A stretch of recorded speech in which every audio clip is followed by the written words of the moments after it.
بسم الله الرحمن الرحيم. حبايبنا عاملين ايه؟ طلاب اولى اعدادي، معاكم مستر محمد رأفت مدرس رياضيات. ان شاء الله النهارده هنبدا مع بعض نراجع ونشرح الجزء الخاص بمنهج جبريل. الناس سمي الله كده وتصلي على النبي وركز معايا. هنحل مع بعض النهارده الجزء اللي موجود في كتاب التقييمات على منهج جبريل. بس قبل ما نبدا وقبل ما نحل تعالى بس نحاول نفتكر مع بعض الجزء بتاع التحويلات اللي كان عامل لك قلق ده، والرسم كان بيتكلم معانا على ايه. تعالى كده نسمي الله ونفتح سبوره كده بيضه ونقول كان عندنا حاجه اسمها الانعكاس، وكان عندنا حاجه اسمها الانتقال، وكان عندنا حاجه اسمها الدوران. طيب تعالى نشوف كل واحد فيهم كان بيحكي في ايه والدنيا فيه ماشيه ازاي.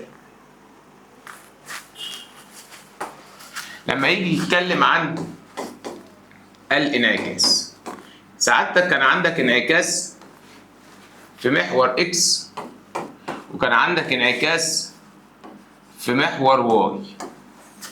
كل اللي سعادتك كنت بتعمله لما يجيب لك زوج مرتب وليكن 2 و3، طبعا سعادتك فاهم ان اول رقم ده بيبقى اكس وتاني رقم ده بيبقى ايه يا باشمهندس؟ تاني رقم بيبقى واي. انا جيت قلت لك انا عايز اجيب النقطه دي ولتكن اسمها مثلا ايه، يبقى انا محتاج هنا اجيب ايه شرطه، ومحتاج هنا اجيب ايه شرطه وايه شرطتين ايا كان المسمى بتاعها. عشان نجيب انعكاس في محور اكس الراجل قال لك قاعده حلوه، غير واي. عشان نعمل انعكاس في محور اكس هنغير الاشاره بتاعه واي. يعني ايه يا مستر؟ يعني انا عندي الواي هنا، انا عندي هنا 2 و3، فانا هكتب هنا 2 و3 زي ما هي. ونفس الكلام لو عايز تجيبها في محور واي هنكتب الاثنين والثلاثه زي ما هي. طب وبعدين؟ قال لك انت عايز تعمل انعكاس في محور مين؟ اكس. غير احداثي واي، فهي لو ب3 هتبقى بسالب 3. طيب لو عايز اعمل انعكاس في محور واي، عايز تعمل انعكاس في محور واي غير اكس، غير اشاره اكس، فهي لو ب2 تبقى كام؟ تبقى -2. طيب لو جيت قلت لك انا عندي نقطه ب3 و0، عايزين نجيب لها الانعكاس في محور مين يا مستر؟ في محور اكس. طيب حضرتك قلت لي عشان اجيب انعكاس في محور اكس بغير مين يا باشمهندس؟ بغير واي. فالنقطه عندي هنا هتصبح 3 و0، هروح اغير الواي، فسعادتك مشكورا هتلاقي هنا في 0، وانت عارف ان الصفر ده ولا هو موجب ولا هو سالب. فبالتالي لو قال لك انعكاس في محور اكس ورحت لقيت النقطة اللي انت بتجيب لها الانعكاس الاحداثي بتاعها 0، فالنقطة دي بتبقى نفسها. يعني ايه نفسها يا مستر محمد؟ يعني يا شباب نفس النقطة، نفس النقطة. يبقى هنا الانعكاس بتاعك هيبقى كام؟ هيبقى 3 وكام؟ و0. كلام جميل، كلام جميل. طيب لما يجي يقول لي كلمني شوية عن الانتقال، تعالى يا عم نتكلم عن الانتقال. بنحكي في ايه في الانتقال وبنقول ايه في الانتقال؟ قال لك لو انت عندك نقطة وليكن ب2 و3، عندك كذا نوع في الانتقال. ممكن يحصل انتقال في اتجاه محور السينات يمين، او اتجاه محور الصادات شمال، انا اسف، محور اكس يمين او شمال، اليمين او لليسار، او ممكن يبقى الاعلى او لاسفل على حسب. فالراجل هنا يقول لك انا عايزك تجيب لي الانتقال ده. ايه يا عم الانتقال؟ النقطه دي مثلا بايه، عايزك تعملها لي وحدتان يمين. دي معناها انا همشي يمين، يعني امسك الاكس اجمع عليها 2. وطب لو قال لي وحدتين لليسار، معناها امسك الاكس، ركز معايا، اطرح منها 2. طب ما تيجي نشوف. يعني النقطة دي 2 و3، لما يقول لي وحدتين اليمين همسك الاكس اللي هي 2 اجمع عليها 2 فتبقى 4 و3. طب لما يقول لي اليسار معناها بالسالب، يبقى انا همسك الاثنين اطرح منها 2 فتبقى 0، فتبقى 0 وكام؟ و3. طب لما يجي يقول لك انا عايزها بانتقال اكس زائد 2 واي ناقص 5، طيب دي معناها ايه؟ معناها يا باشمهندس ان انت هتمسك الزوج المرتب اللي هو الاتنين وهتمسك التلاتة. كل اللي انت هتعمله هتمسك الاكس تجمع عليها 2 يبقى زائد 2، وهتمسك الواي تطرح منها 5 يبقى ناقص 5، وتروح تكمل الكلام ده كله بالآلة الحاسبة. طب يا عم 2 زائد 2 هيدينا الأربعة، و3 ناقص 5 هيدينا السالب 2، هو ده الانتقال اللي هو ايه؟ اللي هو عايزه. طب لو قال لي وحدتين لأعلى، أعلى ده يا دكتور معناها إن إحنا هنشتغل على محور إكس، يعني أنت محور واي، يبقى أنت الواي هتجمع عليها 2. فين الواي؟ الواي فيها 3، يبقى هتمسك التلاتة دي تجمع عليها 2 والإكس تفضل زي ما هي، يبقى 2 3 و2 كام؟ 3 و2 5. طبعا إحنا بنقول لك ملخص سريعا عشان لما نيجي نخش ما نفضلش عطلانين عند كل إيه؟ سؤال. طيب تعال نتكلم شوية عن حاجة كده جميلة اسمها الدوران. كان بيقول ايه يا باشمهندس الدوران؟ كان عندك دوران اللي هو الار الروتيشن حول نقطة الأصل. يجي يقول لك أنا عايزها بزاوية 90 0 90 على نقطة الأصل بزاوية قياسها 90. عايزها بزاوية حول نقطة الأصل بسالب 90. عايزها بزاوية حول نقطة الأصل موجب أو سالب 180، يعني ممكن يجيبها لك 180 أو ممكن يجيبها لك كام؟ سالب 180، أنت ورزقك معانا. طيب لو قال لي 90 بدل وغير الأول. مش فاهم. يعني لو عندك هنا نقطة ب2 و3، عندك هنا نقطة ب5 وسالب 9، أعمل إيه؟ بدلهم تبقى 3 و2. أقف عند الأول. إشارتك إيه؟ قال لك أنا إشارتي موجب. قول له لأ أنت إشارتك بقت سالب. ماشي. عندي 5 وسالب 9، بدلهم تبقى سالب 9 و5، وتقف عند الأول. أنت إشارتك إيه؟ أنا سالب. قول له لأ أنت بقيت موجب. يعني لما يقول لك 90 ببدل الزوجين، الإكس مكان الواي والواي مكان الإكس، وبعكس إشارة الأول في الإحداث الجديد. بعكس إشارة الأول في الإحداث الجديد. طيب لما يقول لي هنا سالب 90، قال لك يا دكتور سالب 90 بدل وغير. قول انت كده غير ايه؟ شاطر. التاني بدل وغير التاني، بدل وغير التاني، بدل وغير التاني. تعالى يا عم نبدل. لو انت عندك مثلا نفس الكلام 2 و3، تعالى نبدلهم هتبقى 3 و2. اقف عند التاني. اشارتك ايه؟ اشارتي موجب. لقيت سالب، يبقى الحل بتاعتك 3 وكام؟ وسالب 2. لو عندك نقطة زي 5 وسالب 9، بدلهم ال5 هتيجي هنا والسالب 9 هتيجي هنا. انت قلت هنغير مين؟ هغير التاني. مين التاني؟ 5. تبقى كام؟ تبقى سالب 5.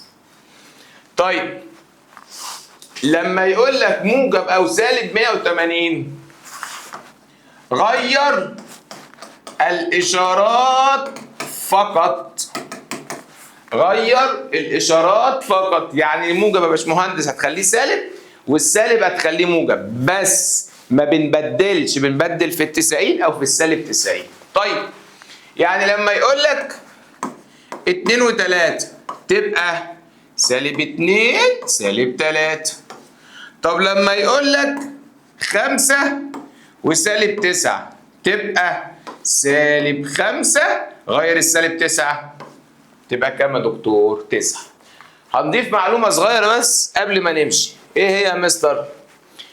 قال لك ان الدوران بزاويه حول نقطه الاصل بزاويه قياسها 90 بيكافئ سالب 270. يعني انا لو قلت لك اوجد لي صوره النقطه بدوران حول نقطه الاصل بسالب 270 هي يا مستر 90. نفس الكلام هنا يا باشمهندس، لما اقول لك بدوران سالب 90 هي كام؟ 270. طب في حاجه تاني؟ معلومه مهمه جدا. ايه هي؟ عندنا يا باشمهندس دوران ب 360 درجه. الدوران ده اسمه دوران محايد، سواء موجب سواء سالب. يعني ايه يا مستر محايد؟ يعني لا بيقدم ولا بيأخر. يعني لو عندك النقطة 2 و3 بدوران 360 درجة تبقى كام؟ تبقى 2 و3. عندك النقطة 5 وسالب 9 بدوران 360 درجة تبقى كام؟ تبقى 5 وسالب 9. كأنك بتلف حوالين نفسك وبترجع لنفس الايه يا باشمهندس؟ نفس المكان. كلام جميل. تعالى بقى نسمي الله ونشوف كتاب التقييمات بيحكي معانا في ايه. يلا بينا. اول حاجه هنا بيقول لك صوره النقطه 3 و2 بالدوران 90 يعني هبدلهم اعكسهم تبقى كام؟ بدل 3 و2 تبقى 2 و3. 90 اعكس وغير الاول تبقى سالب 2. يبقى الاجابه بتاعتك سالب 2 وكام؟ و3. هتلاقيها موجوده عندك رقم كام؟ رقم ب. رقم 2 بيقول لك صوره النقطه 1 وسالب 3. 1 وسالب 3 ماشي يا عم، مالها؟ بانتقال 3 وحدات لاسفل. 3 وحدات لاسفل يعني انت هتنزل تحت عند الواي، يبقى دي قصده بيها واي ناقص 3. يعني هتروح عند الواي وتطرح منها 3. النقطة دي اسف اهي، هتروح عند الواي وتطرح منها 3. فاصبح عندك هنا يا باشمهندس الاحداثي بتاع الاكس يفضل زي ما هو. سالب 3 وسالب 3 خسرت 3 خسرت 3 خسرت 6. بقى معاك كام وكام؟ 1 وسالب 6. هتبص عليها هتلاقيها موجودة رقم كام؟ رقم ب. هنا بيقول لك أنا عايز صورة النقطة سالب 1 و5. اتفقنا؟ اتفقنا. بانتقال 3. التلاتة دي لو أنت ركزت معايا هنا موجبة، يعني زائد 3 وسالب 1. السالب 1 سالب 1. وروح حلها بقى بمخك. طب ايه الناتج ولا ايه اللي هيحصل؟ بكل بساطة سالب 1 و3 2. 5 ناقص 1 4. يبقى الإجابة بتاعتك كام وكام يا دكتور؟ 2 و4. فين يا عم ال 2 و4؟ ال 2 وال 4 اهي. تعالى نكمل. بيقول لك أي النقاط من التاتية صورتها نفسها في محور واي. تعالى كده اطلع فوق كده معايا. فاكر الانعكاس؟ فاكر قلت لك ايه؟ اهو. امتى النقطة بتكون نفسها بالانعكاس في اكس؟ لما تكون الواي بصفر. امتى تكون النقطة نفسها بالانعكاس في واي؟ لما يا ابني اسمه انعكاس. اعكس شغل مخك. تعالى هنا. بيقول لك اي من النقاط الاتيه صورتها نفسها بالانعكاس في محور اكس، يعني الواي لازم تكون بصفر. الواي لازم تكون بصفر. يبقى 4 و0. رقم 5 بيقول لك صورة النقطة 3 و4 بالانعكاس في اكس متبوعا في الانعكاس بواي. بص يا ريس، انعكاس في اكس متبوعا في واي، غير اكس غير واي. انعكاس في اكس متبوعا بالانعكاس في واي، غير اكس غير واي، زي الدوران بتاع ال 180. يعني السؤال ده يا باشمهندس يقدر يقول لك ان هو دوران 180 درجه سواء موجب او سالب. يبقى انا هغير الثلاثه تبقى سالب 3، هغير الاربعه تبقى سالب 4، تبقى رقم كام؟ رقم ب. اللهم صل على سيدنا محمد. صورة النقطة سالب 2 و5 بالدوران حول نقطة O اللي هي نقطة الأصل بزاوية قياسها 90. ماشي. متبوعا بدوران 180. لا واحدة عليها عشان أنا بتوه. صورة النقطة سالب 2 و5 حلو بالدوران حول نقطة O بزاوية قياسها 90 اعكس بدل سالب 2 و5 5 وسالب 2.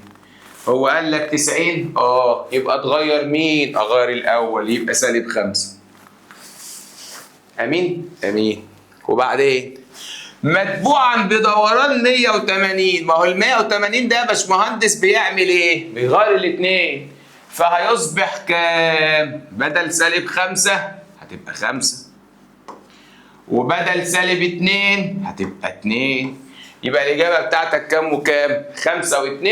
بص عليها في الاختيارات، هي موجودة عندنا رقم ب، بس احنا ايه؟ كنا بنلعب بس عليها شوية. يلا يا عم. بيقول لك صورة النقطة 3 و4 بالانعكاس في محور اكس. محور اكس يغير واي، محور اكس يغير واي، يبقى 3 و4 تبقى 3 وكام؟ وسالب 4. هتلاقيها موجودة الاختيار رقم كام؟ رقم ده. ايه ده؟ ما هو بيقول لك ان انت عندك وحدة الاحصاء، الاحتمالات موجودة اول درس عندك، فبيقول لك هنا ايه؟ فضاء العينة لتجربة اختيار احد ارقام العدد ده. معايا 3 3 4 4. عايزين نكتب فضاء العينة ده متكون من ايه؟ مستر صلى على النبي. لو انا هختار رقم من دول فهي هتبقى حاجة من الاتنين، يا كام يا كام؟ يا 3 يا 4 او 4 و3 بس. فساعتك هتروح تختار مين ومين؟ 3 وايه؟ و4. فضاء العينة معناها انك بتكتب كل الاحتمالات الممكنة، كل الحاجات اللي ممكن تحصل لك.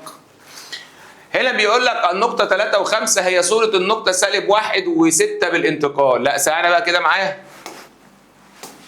عندك معلومة في الانتقال بتقول لك ايه؟ الأول لازم نحدد النقطة 3 و5 هي صورة النقطة، يعني ال3 و5 دي يا باشمهندس صورة النقطة سالب 1 و6، يبقى دي الأصل وهو عايز الانتقال. عندنا معلومة بتقول لك لو أنت عايز الانتقال بيساوي الصورة ناقص الأصل. ودي كده اكتبها عندك كده في نوتة كده، ولا برشمها كده، ولا تحفظها، ولا تبصمجها. لو انت عايز الانتقال الصورة ناقص الأصل. ايه ناقص دي؟ لو انت عايز الانتقال الصورة ناقص الأصل. طيب تعال نطبق على الكلام ده. انت عندك الصورة هنا، الصورة بكام يا مستر؟ ب3 و5، يبقى 3 و5 ناقص الأصل اللي هو سالب 1 و6. وسعادتك هتروح كده مشكورا تمسك ال3 تعمل اللي انا هقوله دلوقتي ده على الآلة حالا. 3 ناقص سالب 1، فالسالب هيخش على السالب هيبقى موجب، تبقى 3 زائد 1 يديك 4. وهتروح تعمل 5 ناقص 6 يدينا سالب 1. يبقى الانتقال بتاعنا كام وكام؟ 4 وسالب 1. هتلاقيه موجود في الاختيار الأول. طب أنا عايز أقتنع، هقول لك. أنت عندك نقطة وسالب 1، لو اديتها 4 تبقى كام؟ تبقى 3. وعندك نقطة 6 لو اديتها سالب 1 تبقى كام؟ تبقى 5. يبقى أنت يا باشمهندس لازم تحفظ ده عندك. لو عايز الانتقال بيساوي الايه؟ الصورة ناقص الأصل، الصورة ناقص الأصل. بص بقى، احنا قبل ما نبدأ كان المفروض هنرسم وظبطنا البرنامج وكده، بس حصلت مشكلة البرنامج مش شغال. يعني مثلا لو طلعنا مثلا المنقلة أو طلعنا المسطرة الشاشة بترستر وتعيد، ففي مشكلة عندنا. فمعلش الكام مسألة بتوع الرسم اللي هم المثلث والكلام ده كله هنبقى نحاول ننزل لك بيهم فيديو، حتى لو فيديو صغير كده على الايه؟ على التابلت. تعالى بقى نشوف في كام مسألة كده محتاجين مقالي، ما اعرفش حاطينهم مقالي ليه. هنا بيقول لك اوجد صورة النقطة 0 و3 بالانعكاس في محور اكس. غير واي، غير واي، غير واي، غير واي، يبقى 0 وسالب 3 بس. ما اعرفش ليه عاملين ده كل كده. يلا بيقول لك هنا معايا سالب 5 و0 بقت سالب 5 وصفر. سالب 5 وصفر بقت سالب 5 وصفر. النقطة يا دكتور بقت نفسها. النقطة بقت نفسها. الله، مين اللي بصفر؟ الواي. يبقى ده انعكاس في مين؟ انعكاس في محور اكس، مش انعكاس في محور واي. انعكاس في محور اكس بنغير واي، ولو الواي بصفر يبقى النقطة نفسها. حياة اهلك هتكتبها حلوة. الانعكاس في صفر بنغير واي، ولو الواي بصفر النقطة تبقى ايه؟ النقطة تبقى نفسها. تعال نكمل. رقم 6 بيقول لك اوجد صورة النقطة 5 و3 بالدوران حول نقطة الأصل بزاوية قياسها 90. بالدوران حول نقطة الأصل بزاوية قياسها 90. بدل وغير إشارة الأول. بدل وغير إشارة الأول. 5 و3 بدلها تبقى 3 و5. غير إشارة الأول تبقى سالب 3 و5. هو تقريبا كتاب التقييمات حتى الحاجات دي كان المفروض يحطها لنا أكمل أو اختر. هنا بيقول لك اوجد صورة النقطة سالب 2 وكام؟ و1 بالدوران سالب 90. سالب 90 بدل وغير إشارة الثاني. بدل سالب 2 و1 1 وسالب 2. غير إشارة التاني، بدل ما هو سالب يبقى إيه؟ يبقى موجب. فمحتاجين احنا مسحناها كلها الحمد لله. تبقى 2. كلام جميل. تعالى يا باشمهندس نكمل. هنا بيقول لك ارسم المثلث اي بي سي. هنا مستوى احداثي. الراجل بيجيب لك مستوى احداثي زي الفل اهو. سعادتك تروح بالقلم الرصاص والمسطره ترسم محور اكس وترسم لنا محور واي، بس طبعا بعد اذن حضرتك بالقلم الرصاص والايه؟ والمسطره. كلام جميل؟ كلام جميل. وبنحط الارقام بتاعتنا 1 2 3 4 سالب 1 سالب 2 سالب 3 سالب 4. ادي 1 2 3 4 سالب 1 سالب 2 سالب 3 سالب 4. كلام جميل؟ كلام جميل. تعال نرسم الاصل. بيقول لك ان الايه بسالب 1 و2. تروح عند السالب 1 وتطلع عند الاثنين تعمل نقطة وتسميها ايه؟ واحدة واحدة امشي معايا. ويا سلام لو حاطط قدامك دلوقتي كده قلم رصاص ومسطرة ورسم بياني وبترسم معايا نقطة بنقطة. بكتر ألف خيرك، تبقى أنت عيل محترم ومتربي 10 مرات. البي ب3 و1. روح عند ال3 واطلع عند ال1. اعمل نقطة سميها بي. السي ب0 و4. اقف عند الصفر واطلع عند ال4. اعمل نقطة وسميها سي. قلم رصاص يا باشمهندس ومسطرة. وصل ده وصل ده وصل ده. كلام جميل؟ كلام زي الفل. يلا يا عم هنروح نجيب ايه شرطة ونجيب بي شرطة ونجيب سي شرطة. بس تعالى نشوف نوع الدوران. قال لك بدوران سالب 90. اكسيوز مي بليز. سالب 270 قصدك 90. انت جبتها منين يا ابني؟ ما انا لستها في اول الفيديو. 90 تكافئ سالب 270. السالب 270 تكافئ 90. ركز. فال90 ده كنا بنعمل ايه؟ كنا بنعكس وبنغير الاول. ال90 اعكس. بدل سالب 1 و2 تبقى 2 وسالب 1. غير الاول سالب 2. بدل 3 و1 تبقى 1 و3. غير الاول سالب 1. بدل 0 و4 4 و0. غير الاول سالب 4. ونروح يا دكتور نحط النقط بتاعتنا. يلا بينا يلا بينا. سالب 2 وسالب 1. سالب 2 وسالب 1. ادي الايه؟ ثواني، دي ايه شرطة؟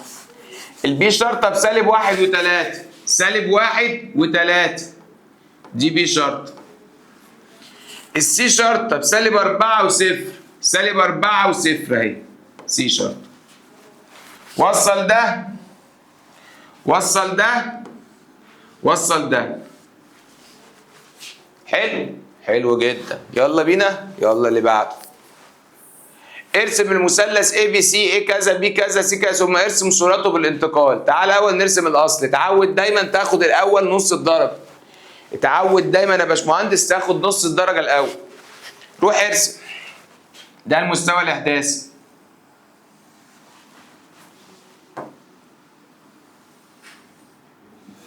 معاق كده ليه؟ الله انا مسح.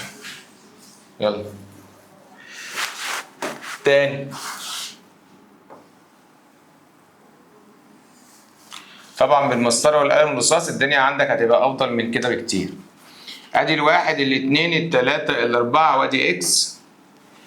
ادي السالب واحد والسالب اتنين والسالب تلاته والسالب اربعه والسالب خمسه وادي واي. اكس شرطه انا اسف. وهنا واحد اتنين تلاته اربعه ودي واي. دي سالب واحد سالب اتنين سالب تلاته سالب اربعه اربعه ودي واي شرطه. يلا بينا. تعال نحط النقط. النقطة الأولانية بسالب واحد وواحد. فتروح عند السالب واحد وواحد تطلع فوق، اسمها ايه؟ البي بتلاتة وواحد. تروح عند التلاتة وتطلع عند الواحد تسميها بي. السي بتلاتة واربعة. تروح عند التلاتة وتطلع عند الاربعة تسميها سي. وصل النقطة دي، وصل النقطة دي، وصل النقطة دي. مستر ده مثلث قائم. شاطر، ده مثلث قائم. بيقول لك بقى انا عايز صورته بالانتقال. يعني انت هتروح تجيب ايه شرطه وتجيب بي شرطه وتجيب سي شرطه. ركز بقى في الحاجه اللي انا هعملها دي. الايه شرطه، الايه الاصليه بسالب واحد وواحد. فانا هحط هنا سالب واحد وواحد. البي الاصليه بتلاته وواحد. تلاته وواحد. السي بتلاته واربعه. تلاته واربعه. قال لك بالانتقال. بالانتقال كام يا دكتور؟ الواحد دي بالايه؟ بالموجب. يعني انا هروح عند الاكسات واجمع واحد. يبقى زائد واحد زائد واحد زائد واحد. وهنا ناقص اتنين. يبقى انا هروح هنا ناقص اتنين ناقص اتنين ناقص اتنين وتطلع يا باشا الايه؟ النواتج. سالب واحد وواحد يدينا هنا صفر. واحد ناقص اتنين يدينا سالب واحد. تلاتة زائد واحد يدينا هنا اربعة. واحد ناقص اتنين يدينا سالب واحد. تلاتة زائد واحد يدينا هنا اربعة. واربعة ناقص اتنين يدينا هنا اتنين. يلا نروح نرسم، يلا نروح نرسم. صفر وسالب واحد. صفر اهو، سالب واحد اهو. ده ايه شرطة؟ البي شرطة باربعة وسالب واحد. روح عند الاربعة وانزل عند السالب واحد. ده بي شرط.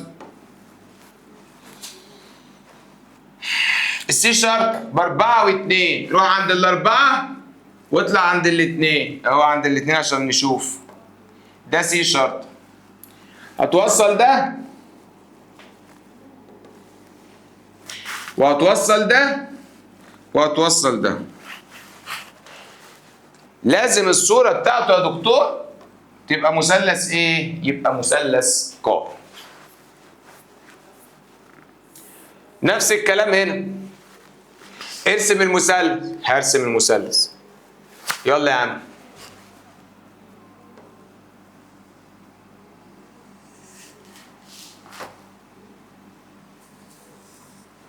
ادي اكس وادي اكس شرط وادي واي وادي واي شرط.